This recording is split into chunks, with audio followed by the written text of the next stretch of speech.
گروپێک لە مسلمانان بەهۆی جەهل و نەفامیان بە تەوحیدی خوا و تەنها خواپەرستی تووشی شەریک بۆ خوادانان بوون. عیبادەت دەکەن بە حسابی خۆیان تەقوای خۆیان هەیە، ذکر و تەهلیلەی هەیە، بەڵام هەر لەگەڵ یا ئەڵڵا یا ڕەسوول ئەڵڵا و یا شێخ فڵان حازرە، هەر لەگەڵ یا ئەڵڵا عەباس و حوسەین و عەلی حازرە. شەریک بۆ خوا دادەنێ وا دەزانێ ئاو دەخواتەوە، شەریک بۆ خوا دادەنێ وا دەزانێ لە خوا نزیکی دەکاتەوە.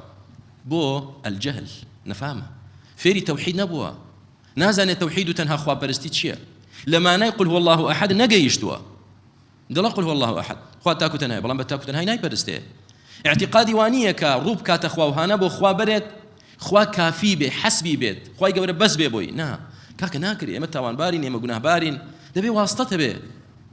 داما واستە بۆ لای مەسئولێکی زاڵم کە ئیش بۆ خەڵک ناکا، نەک واستە بۆ لای ڕەب العالەمین کە ئاگای لە هەموومانە، لە دایکمان بە بەزەیترە بە ئێمە وعدی پێداوین ودعونی ئەستەجب لەکم، داوام لێ بکەن وەڵامتان دەدەمەوە.